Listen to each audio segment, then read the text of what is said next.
This is the Shoulda Bet More podcast, presented by Goal Boys Network. Here's your host, Will Hill.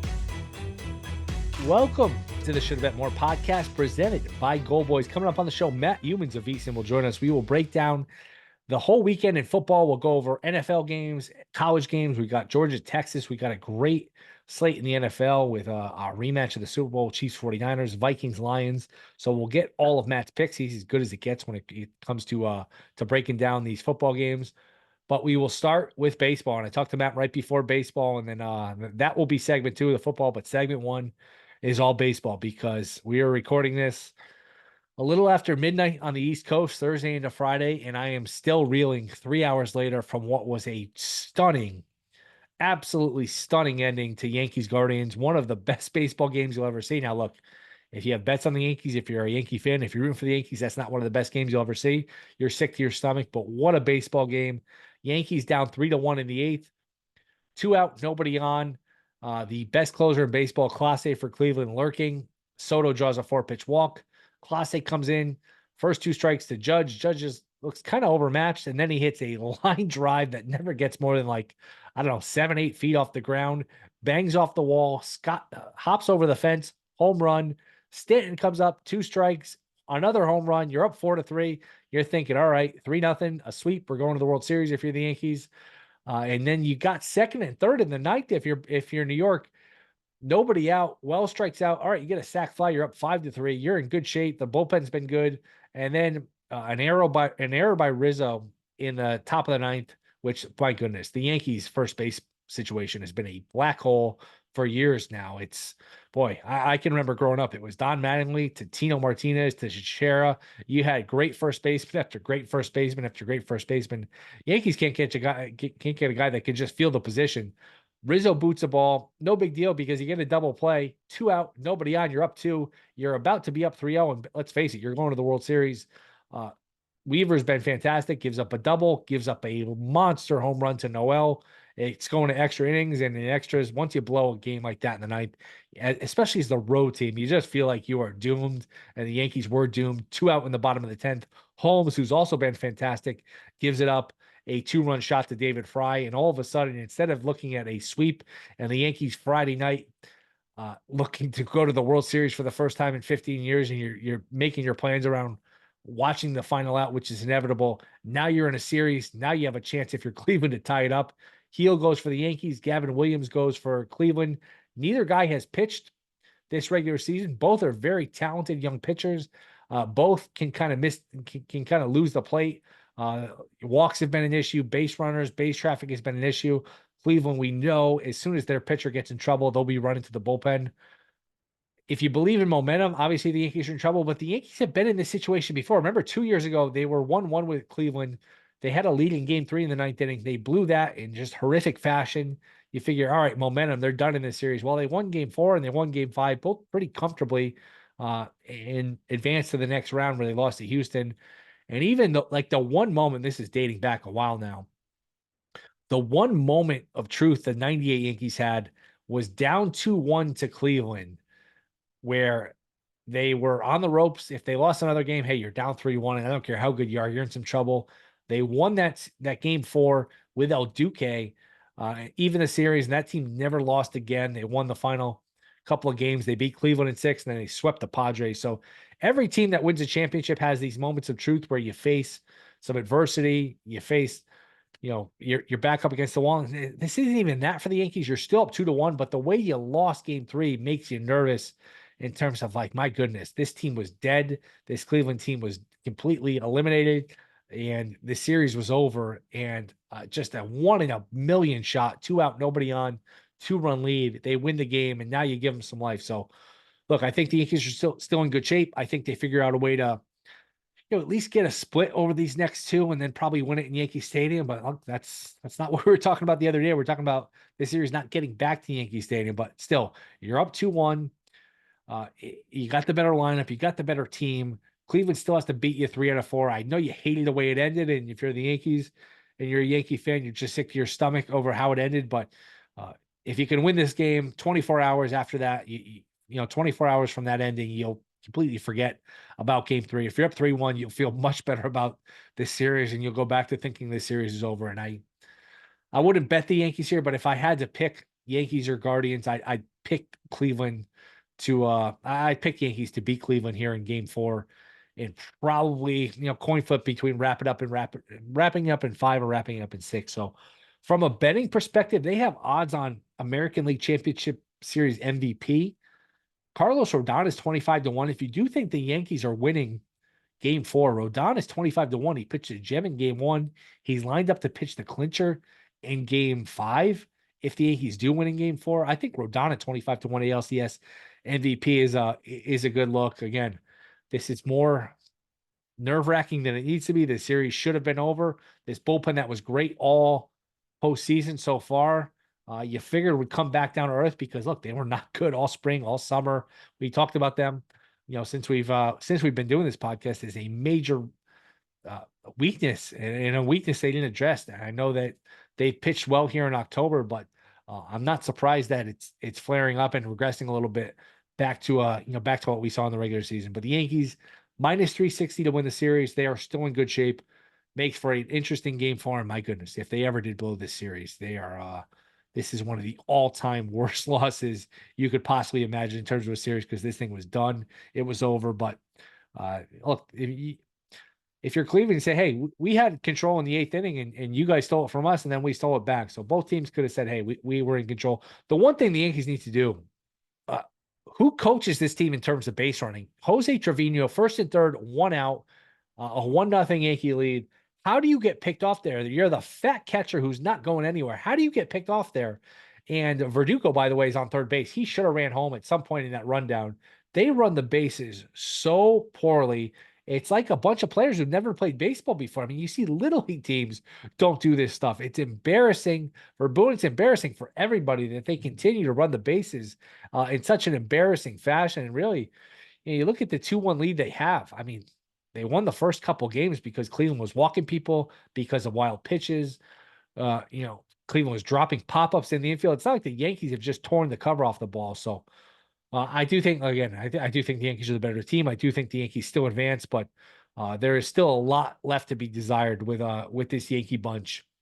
As far as the National League, Dodgers beat the Mets 10-2 after winning game 3, 8-0. And this does feel like the magic for the Mets has run out a little bit. And, it's almost like a Cinderella in the NCAA tournament in college basketball, where, you get the 12 or 13 seed, they win a game, then they win another game, then they're in the Elite Eight. Eventually that 12 or 13 seed, eventually the St. Peter's, which is a 15 seed, eventually that Cinderella clock strikes midnight, and it feels like it's happened for the Mets. Mets have walked a million guys.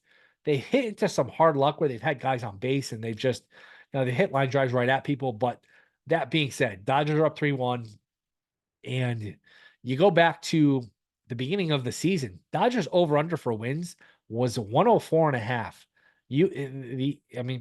What people expected was the Dodgers to either win 104 games or 105 games. That was the over under. The Mets was 80.5. So the Dodgers do have the better talent. This has been a great story for the Mets. It's been a great season. And if you're the Mets, hey, even though you're down 3-1, even though it feels inevitable the Dodgers are going to win the series, you know what? Go out, win Friday, win game 5, and see what happens in game 6. See if you can tie the series, and all of a sudden you're in game 7, and anything can happen. As we know, these series can change very quickly. I don't really feel like the Mets are going to win game 5. I don't want to jump off the ship. I'm not betting game 5, but it does feel like the Dodgers have sort of flexed their muscles. You can't get Ohtani out. You can't get Betts out. You can't get Muncy out. Meanwhile, the Mets, all right, Lindor's been good here and there. He hasn't really showed up outside the leadoff homer in game 2. Alonso hasn't really showed up. I mean, the Dodgers have better players. They can march out a million relievers. They piece together the starters, even though all the injuries, but they've got a bunch of relievers, and they've just got so much offense. But even, look, if you're the Mets, just win game 5 and then take your chances going into Sunday for game 6 and see if you can put the pressure back on the Dodgers. I do feel like this is inevitable for the Dodgers, but look, not to give the eulogy too early with the Mets, but even if you lose in 5, you know what? You went out valiantly. And this is kind of the way to go out. It's not like, you pulled the Yankees in game 3 where you blew a bunch of leads. You got blown out in game 1. You got blown out in game 3 and game 4. And if you do lose in 5, 6, however you lose, it'll hurt, it'll sting, it'll be hard to watch the Dodgers in the World Series and figure, oh man, that could have been us. But by Halloween, and especially by Thanksgiving, by Christmas, you will look back at this season and say, man, what a run, what a ride.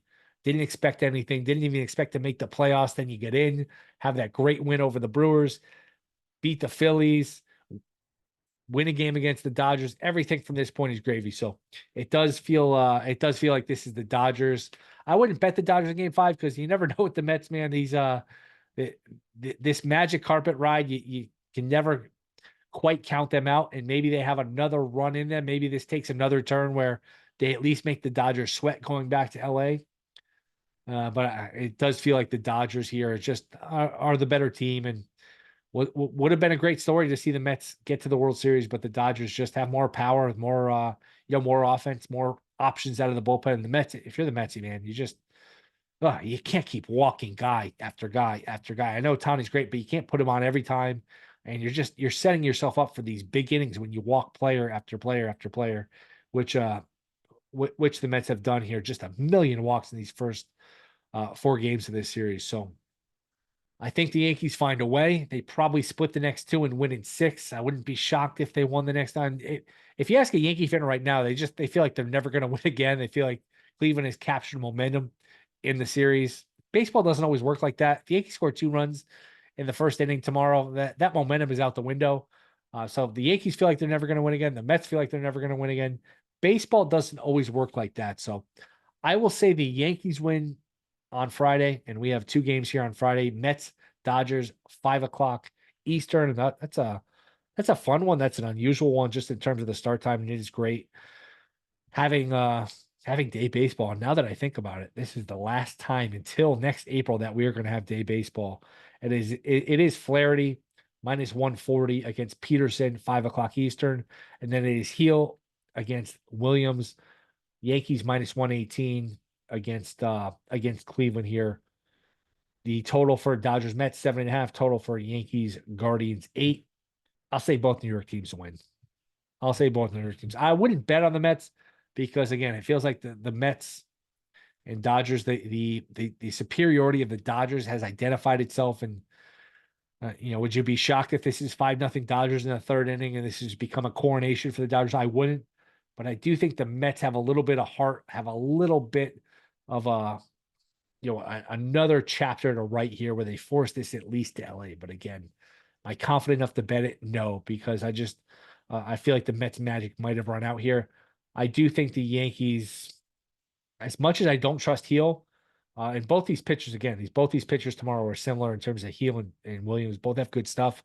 Both haven't pitched in the postseason. Both, haven't been great down the stretch. I think the Yankees figure out a way to get it done. So I will pick the Mets, and I will pick the Yankees. I'm going down with the Mets ship, but should be a fun weekend of baseball. Hopefully these series can get extended. Remember, the World Series starts Friday, October 25th, unless both of these series end in 5, and then it gets moved up to Tuesday. So that is something to keep in mind. That is a new wrinkle for this season. But coming up, we'll turn the page. We'll talk some football with Matt Youmans. That is next. This is the Shoulda Bet More podcast. All right, we are back. Shoulda Bet More podcast. A big football weekend, NFL, college. Nobody better to discuss that with than our next guest. You can catch him on VSiN Primetime, one of the sharpest handicappers around. He's a great Matt Youmans. Matt, what's going on, man? Thanks for coming on. Well, great to be on with you. It's a great time of year, too, man. We got the baseball playoffs, NFL, college football, NBA, if you care about that, and college basketball right around the corner. I do care about the NBA. Come around late April, early May. I love the NBA. So we're still a long way from that. It's hard to believe these winter sports are back. I see that hockey final scores and NBA preseason. It does sneak up on you. But great football weekend. Let's just go through some of these games and we'll get to some of your bets. We'll start Vikings Lions. Vikings laying 1.5. Do you have anything on this game? And in general, do you believe in the Vikings as a short list contender to play for a Super Bowl, win a Super Bowl, that kind of thing? Well, that's a tough question. I do believe in the Vikings to a certain extent. I don't think they're going to be a playoff team or a Super Bowl contender out of the NFC. I think Sam Darnold is going to regress a little bit throughout the season. We're already seeing a couple signs of that. So I don't think he's the quarterback who's going to get you there. He can get the Vikings to the playoffs, and I think Minnesota is for real. It's a team that could win the NFC North. Hey, at this point, NFC North teams are 18-4 against the spread. It's the best division in football, 6 weeks into the NFL season. And I always am reluctant to play home favorites, laying 1.5, 2.5. What the odds maker is telling you there is that's a fragile favorite. And when you see a number like this, it's kind of telling me the Lions are the right side. I have not bet this game yet. I'm not sure if I'm going to play it. Lions off the beatdown of the Cowboys, obviously, and they mocked the Cowboys in that game several different ways. It kind of made a joke of the Cowboys. But this Detroit team's rolling. I know there's a lot of momentum behind the Jared Goff MVP push. A lot of people betting on Goff to be MVP. Maybe over the total of 50.5 would be one way to look in this game. I wonder, too, about the loss of Hutchinson and what the Lions are going to do to create more pressure in terms of their pass rush. There's been a lot of talk in Vegas about whether or not the Raiders should try to trade Max Crosby. And should the Lions be contacting the Raiders to try a deal for Crosby? Well, it's not going to help them in this game this week. I think they should. I think Detroit should really try to press for a deal for the Raiders for Crosby, but that's not this week. The trade deadline's up November 5th, I think. No play for me on this game as of right now. Yeah, and if Minnesota can win this game, boy, not only the NFC North, but you look at the path to the 1 seed, and the 1 seed's so important now because it's the only bye. I mean, San Francisco already has 3 losses. Minnesota beat them head to head. So, boy, it's hard for San Francisco to catch, make up 3.5 games. Minnesota already beat Green Bay head to head. They have a 2.5 game lead there. They would have a 2.5 game lead over Detroit. The rest of their schedule is not that bad. I mean, there's a path here for Minnesota. They are plus 145 right now at DraftKings to be the 1 seed. If they win this game, they are odds on probably to be a 1 seed, which is just absolutely mind blowing. We never would have seen this coming.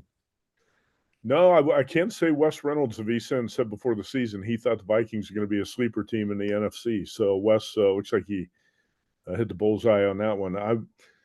I really like the coaching staff. Kevin O'Connell has done a great job with Darnold in the offense. You got Brian Flores on the defensive side doing a hell of a job. He's going to be a head coach again someday soon. But even if the Vikings get the 1 seed, that would not be my pick to come out of the NFC. It's such a long season. I know they look so good right now, but so many things can change when you get to week 12, week 15. You can't think things are going to be the same in this league from 1 week to the next, let alone 2 months from now. So everything looks good for the Vikings now. I still think the real Sam Darnold has got to show up at some point. And, he didn't play that well when the Vikings beat the Jets in London. I think you've seen a couple signs recently. The defenses are figuring him out, or he's starting to regress a little bit. Yeah, no, he was not good against the Jets. He took a hit early, and he was just all over the place in terms of the accuracy for the rest of that game. How about the Super Bowl rematch? 49ers, Chiefs, 49ers laying 1.5. Have you done anything with this game? It does seem like, boy, these teasers, these going through the 3 and the 7 have gotten killed this year, but this does seem like a good teaser week with the Lions, with the Chiefs, with some of these other games. Did you do anything with this game? I did. This is my play of the week in the National Flag Football League. I'm on the 49ers -1, and I think the 49ers are favored here for a reason. You're going to see a lot of people look at this and say, what? I get the Chiefs as underdogs? We got Patrick Mahomes 11-1-1 against the spread as a dog. Andy Reid 21-4 off a bye. Well, I don't really care about that stuff this week. I think this Chiefs team's been extremely lucky so far, be 5-0. 3 of those games easily could have been losses. 2 of those games, the officials helped the Chiefs win. And again, the Kansas City defense has stiffened up against the run. They're better against the run, but still 20th in the league against the pass in terms of yards allowed. And I see some holes in that secondary. And what I think the 49ers can do here is got too many playmakers. They can spread the field and they can spread out this KC defense. Aside from Chris Jones, Chiefs are not getting a lot of pressure on opposing quarterbacks. I'm expecting the big game from Brock Purdy and his playmakers here. And I think the 49ers got some payback on their mind. Remember the first game after the trade for Christian McCaffrey when the Chiefs went to San Francisco. Oh, killed them. And they crushed them. Embarrassed them that day. Went up and down the field. Super Bowl, 49ers had that game won in the fourth quarter and let it get away. I watched a replay of that just a few weeks ago. It's mind-boggling how the 49ers lost that game. And I was on the Chiefs, so I was okay with it. Well, this time I'm going to be on the 49ers. And I think, they've lost too many weapons on offense, not just Hollywood Brown, Rashee Rice, and Isaiah Pacheco. Those are big-time players. And this offensive line is, I would say, just slightly above average. Patrick Mahomes has not really played at that high a level. He's made a lot of turnover-worthy plays. His air yards per attempt are down. Aside from that one big shot he hit against the Chargers to Xavier Worthy, he's not really hitting deep balls down the field. The 49ers, I think, are going to win this game, and that's my play of the week. Yeah, and going back to the Super Bowl, I mean, so many different things early. McCaffrey fumble. I mean, there were so many different times where San Francisco could have put the game away. Even with all that being said, I think San Francisco had like a 2nd and 4, a 2nd and 5. They're gashing them. There's like a couple minutes left. All it takes is 4 or 5 yards, first down. Yep. You get rid of the Chiefs timeouts. You kick a field goal as you walk off the field. And they didn't gain another yard. They had to settle for a long field goal. Mahomes obviously comes down the field, and then they lose in overtime. Just a brutal loss. Anything else you played in the NFL? Actually, that's what I did play the Packers minus 2.5 against the Texans. I thought this number was going to move to 3 later in the week. There's still plenty of 2.5s out there. And the Texans, I think, have been underachievers. I'm not going to make too much of their win in Foxborough against a week ago, facing a rookie quarterback and a Patriots team that just doesn't have a lot going for it. Again, Nico Collins is going to be out going into last week. He was the NFL leader in receiving yards. Back-to-back road games for the Texans, back-to-back home games for the Packers. Jordan Love starting to get in a groove a little bit, 6 touchdown passes in the last 2 games. And I just like Green Bay a little bit overall as a team, and I'm a little bit surprised that more books haven't moved to 3 on this game right now. Texans, I don't know what your take is, but I've been pretty unimpressed with C.J. Stroud and the offense up to this point. They feel like they should be a lot better than they have been. So that's the only other bet I got at this point is Packers minus 2.5. I mean, I'm going to have a lot more, I think, by the weekend. But right now, there's just not a lot jumping out at me on this card. I mean, there's a game, there's 2 other games I'll throw at you and get your thoughts on because you're a sharp handicapper with this stuff. How about the Eagles laying 3 at the Giants? I mean, I hate the Giants at home. The Giants and Jets seem to lay eggs at home repeatedly. I prefer the Giants on the road in the underdog role. We saw what they did when they went to Seattle a couple weeks ago. Daniel Jones played well without Malik Neighbors in the offense that day. It kind of feels like this Philadelphia team is in a bit of disarray with the coaching staff. Nick Sirianni and his coordinators not on the same page. Jalen Hurts in this offense should be rolling up big numbers. Now, he does have his receivers back, which is a big plus. But there are 3.5s out there. I'm tempted to play the Giants. Get your thoughts on that. And also, the Jets-Steelers game Sunday night is really intriguing to me because I really don't like the Steelers going to Russell Wilson at quarterback. Wilson did not look that good in preseason. Mike Tomlin even admitted a couple days ago that Wilson can't make plays with his legs and is not the same quarterback he used to be in terms of getting outside the pocket and making plays. And we've seen that the last year and a half or so. I'm not sure how Russell Wilson's going to make that offense better. And, Devontae Adams comes in. He is going to make the Jets offense a little bit better. I think the guy's going to be phased out. It's obviously Mike Williams because you got Alan Lazard and Devontae Adams going to be Rodgers' 2 favorite targets, even though Garrett Wilson is incredibly talented. I mean, that Jets offense has the potential to be really, really good if Rodgers can get his act together. The thing that concerns me here, Will, is the Steelers are a much more physical team on both sides of the ball. And if you watched, and I'm sure you did, if you watched the Bills-Jets on Monday night, again, it was a situation of the Bills just gashing the Jets defense, overpowered at the line of scrimmage. I was surprised at how easily the Bills were running the ball right at the Jets defense, and that's concerning because I think the Steelers are going to try to do the same thing. So the favorites flipped here to the Jets minus 2. I was thinking Jets initially, but now I'm thinking I'm probably going to play the Steelers on a teaser of some sort because you get the Steelers at +8, and I think that's got to be a good play on a home dog. What do you think? I completely agree. And Wilson's a good teaser quarterback, a good under quarterback because he's He's low variance. He's not going to light up the scoreboard. He's not going to turn it over. He's going to keep the game close and low scoring. And I'm with you. I'm shocked if they do end up starting him. I was, you know how there's those fake like Twitter troll accounts. They make stuff up and they tweet it out and people fall for it. When I saw Wilson was starting, I double checked. I thought somebody's just goofing around. This makes no sense. And I'm not like a huge Fields fan, but he's been adequate, serviceable. He runs around. They shorten the game. They've got a nice little thing going. I can't believe, and Fields is younger too. I'm shocked if they do go to Wilson. I'm not surprised. I'm shocked that they're making that move. And Mike Tomlin usually makes really sound decisions. And when he came out and said this, you got to be kidding me. Right now, Justin Fields has got 10 touchdowns, 10 total touchdowns, 1 turnover. If you put his numbers next to C.J. Stroud's numbers, very comparable. I don't think it's a quarterback who deserves to be benched at this point. I'm not sure Russell Wilson, who's been on the shelf for so long, is going to make that offense any better. In fact, I would expect an offensive decline. So I got some trepidation there with playing the Steelers. Typically, I would be on them, but I think the teaser is going to be the safer way I go with that one. Do you think the Jets, I was high on them. We talked about them all summer. It looks like I'm going to be wrong. I think I dragged you down with me. Is there a second life here? Is it Joe Douglas, the GM? He's backed into a corner and maybe he'll make a trade. I'll figure out something with Reddick, maybe make another deal and just go all in. Is this fixable? The schedule's not that bad. The Bills still have to play the 49ers, the Lions, the Chiefs. Is there a path for the Jets to get back in this, or this is over? How about this? If you're Joe Douglas and everybody there in the Jets, everybody, Aaron Rodgers, they've all got their jobs on the line right now. How about you say, hey, call the Raiders back and say, we got a first-round pick for you for Max Crosby. You got to do something to toughen up that defensive front. You couldn't get Hassan Reddick in there, and that's been a big problem. I'm very disappointed in the Jets not being tougher on their defensive front seven than they have been. I don't think they're that far away. Man, that loss Monday nights is crushing. It bothered me. It's bothered me for like 48 hours because I really thought when Braylon Allen ran in that 1-yard touchdown, all right, the Jets are going to win the game now.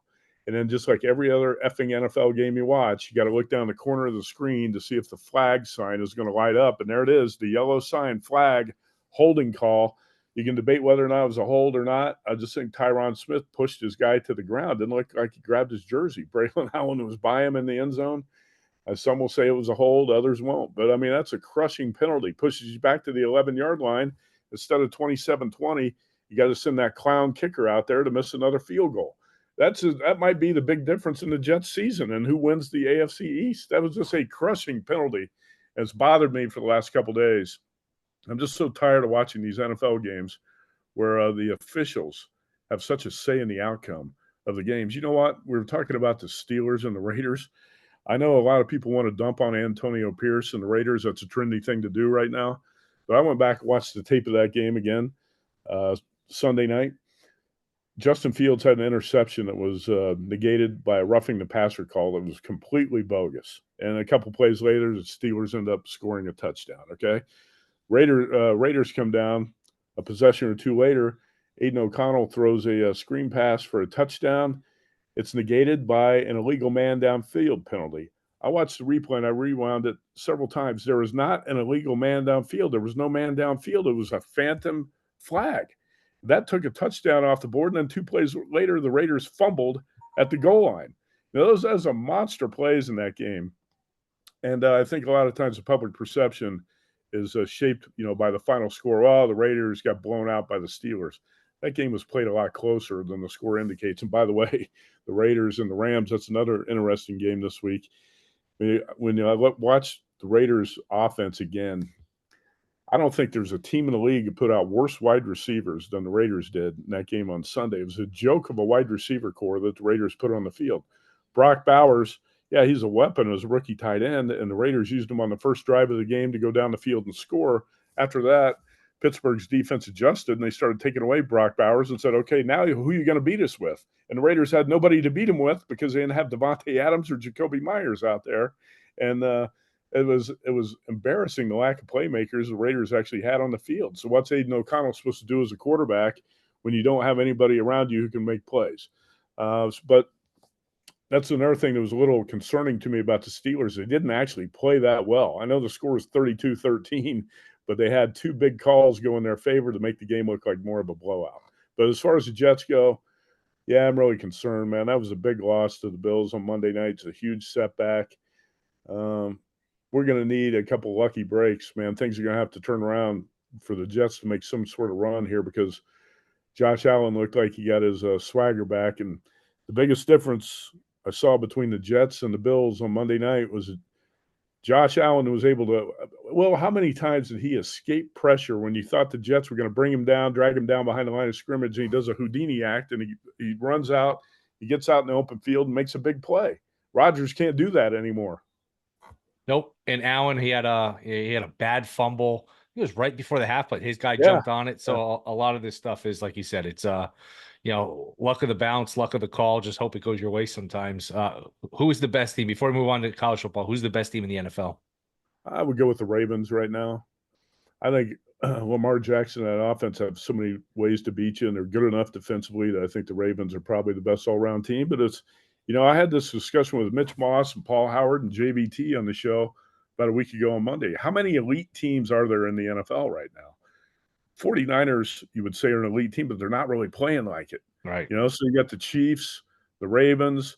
After Monday night, some might want to throw the Bills in there. I don't think the Bills are an elite team. I don't know. Nobody's really blowing me away, but I think right now I'd power rate the Ravens number one. Well, it's a league of parity. You could just tell by the fact that, how many double-digit spreads have we seen this year? Have we seen any? Maybe we saw one. I don't know. Did New England Cincy get to 10 earlier in the year at the first week? Maybe. But, it used to be. It used to be you'd see a couple, one or two double-digit spreads every week. That was just the way it would go. Sometimes you'd see. I remember there was a Broncos-Jaguars game. It had to be like a decade ago, and Manning was on the Broncos that got up to like 27. It used to be double-digit spreads were a normal thing. It's just we don't see them anymore. I don't think they covered the 27 either, did they? I don't think the Broncos. I'll have to look. I thought they did. I'll have to go back and look. I'll go college. back and look at the log here. But, yeah, it's there's just not that many elite teams. And No. Who would you go with? What would your answer be? I want to say San Francisco, but they have the 3 losses. I don't know if they're getting McCaffrey back. It's probably a jump ball between San Francisco and Baltimore. Look, the Chiefs have Mahomes, but at some point, like Rice and Pacheco and Kelsey's old, they just don't have enough weapons. I think your answer of Baltimore is probably the correct one. And boy, Henry is ageless. You think these running backs, we're trained to think these running backs, once they hit 28, 29, forget it. Just put them out to pasture. They're done, but he's as good as ever. Right. College, Georgia, Texas. We're up to 5 in some spots. I know Georgia hasn't looked great. I know how you think. I'm sure you're not looking to lay the 5 here. Do you have any thoughts on this game? Do you have any bets on this game? I'm on Georgia. I bet Georgia plus 4. I didn't think it was going to go to 5. I was happy to get to 4. I'll probably bet a little bit more on 5. Look, the Texas defense, if you look at all the numbers, they're going to blow you away. Allowed 13 points or fewer in all 6 games. But I'm going to ask you, what's the highest rated offense, EPA, that the Texas defense has faced this season? The way you're asking, it's a trick question. Is it UL Monroe? Well, that's what I thought. But UL Monroe came in at 72nd. Michigan actually at number 50. Okay, Michigan at 50, Monroe at 72. So the Texas defense hasn't been tested. Let's be honest. Carson Beck, I'm not the biggest fan, but he is by far the best quarterback Texas is going to face so far. Passed for 459 and 3 touchdowns last week. I don't think Georgia's got the same elite talent they've had the past 5 or 6 years, on offense and defense. It's not quite the same, and that's the reason Georgia's an underdog here for the first time since September 2021. That's 49 straight games that Bulldogs have been favorites, and that's going to end in Austin this week. And Georgia 5-1 straight up, 1-5 against the spread, so been underachieving according to the betting market. But, I thought Quinn Ewers was really rusty last week against Oklahoma. He had a month off with the oblique injury. Longhorns were a little bit lucky that Oklahoma's offense was so impotent in that game. 5 wide receivers out, top 3 receivers out, freshman quarterback Michael Hawkins, and Sooners just couldn't move the ball. They didn't have many ways to move the ball in that game, and eventually the defense wore down. If Texas were playing Georgia last week with how Ewers played in that game, I think the Longhorns would have been in trouble. So here's, one thing that doesn't show up on when you look at the numbers for both teams, just in general, what I think. Georgia's been battle tested, on the road in a tough game at Kentucky. and a tough game at Alabama. Showed a lot, falling down 28-0 to get back in that game and take the lead. Who's Texas been tested by yet? You can say, well, Michigan's a tough game in Ann Arbor. The Michigan team's pretty phony. I know the Bear, Chris Valika, thinks that too. He said that 3 or 4 weeks ago, that Michigan's a phony team, and I agree. Michigan's going to win 7 or 8 games because the defense and running game are good enough, but the quarterback play is just a joke. So I think this is the best offense the Texas defense has faced. Georgia being underdog for the first time in 50 games, and Georgia being tested in the road already against Kentucky and Alabama. I think this game's going to be very similar to Georgia, Alabama, Ohio State, Oregon. It's going to be a hell of a game that goes down to the wire, and in that case, I want the points.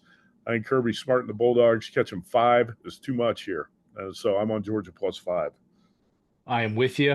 Same question for college. This will be the last one. Who's the best team in college? Because it sort of feels like the same thing in the NFL where, man, we don't have those Burrow LSU teams anymore. We don't have those great Bama teams. It feels like with the NIL, the transfer portal, all the talent is kind of spread out through these teams. It's not as top heavy. But who do you have as number 1? Well, let's say if Texas covers against Georgia, you have to say it's going to be Texas, right? Because then you can't say anything about strength of schedule or who the Texas defense has faced. So if the Longhorns take care of business, that's going to be your answer. If not, I'm going to go – if that doesn't happen, and hopefully it doesn't because we need Georgia to cover, I'm going to say it's Oregon or Ohio State, one of the two. And, I was on Oregon last week. I couldn't believe I was getting 3.5 and some were getting 4 against Ohio State. How is Oregon a home dog to more than a field goal? And the Ducks left some points off the board in that game, so I felt pretty good about being on the right side with Oregon, even though Ohio State had a shot to win the game by 2 at the end with a field goal. Will Howard screwed it up. But, I would say, you're going to throw those 4 teams in there: Oregon, Ohio State, Georgia, Texas, all very comparable teams. If Texas covers, I say Texas. If not, I'll go with Oregon as my answer for right now because I'm not sure who's going to beat the Ducks on their way to the Big Ten championship game when you look at their schedule. Now that they beat Ohio State, I'm not sure who's going to beat them. I like Dylan Gabriel a lot too because, we watch these games. What it comes down to a lot of times, you got to have a quarterback who can make the winning plays in the fourth quarter. And I believe Dylan Gabriel can do that. I have a lot of faith in him, and that's why another reason I liked the Ducks last week. So, you think back a year ago, Will, the Texas-Oklahoma game. Dylan Gabriel took the Sooners down the field in the final minute, classic drive to win that game. So that's a quarterback I do have a lot of faith in. Yeah, and speaking of a year ago, it's going to be, I think, the same sort of scenario. Remember last year, if Oregon beat Washington in the Pac-12 title game, Nix probably wins the Heisman, almost definitely wins the Heisman, and Oregon goes to the college football playoff. But neither of those things happen. That could be a similar scenario where if you're sitting there with an Oregon team that's undefeated, I know these other guys are putting up great numbers, but Gabriel's going to have a good case here for the Heisman. Yeah, he should. That was a big game. We talked about it last week. If Oregon wins, you're going to want a Dylan Gabriel Heisman, take it in your pocket. So bet it last week. But there's so many strong candidates for the Heisman too. And I wonder if Ashton Jeanty, the running back from Boise State's going to get enough votes to get there. I think there's going to be a lot of critics going to try to poke holes in Boise's strength of schedule and things like that. And a quarterback's going to end up winning the award. So I'm not betting on Jeanty, but it's right now it's just hard to say which quarterback's going to win the award. And I think Dylan Gabriel, Cam Ward to be your top 2. Matt, it was fun catching up, man. Appreciate the time. Let everyone know where they can find you. They can find me at VSiN, Will. It's the Sports Betting Network, VSIN.com, and you're on with us all the time. So go Yankees. Hopefully we get a Yankees-Dodgers World Series. All right, Matt. Appreciate it. You bet. All right. Enjoy the weekend. Rate, review, subscribe. Still trying to get to 100 reviews on Apple, but appreciate you guys listening. A great sports weekend. Rate, review, subscribe. We will be back Monday with plenty to talk about. See you then.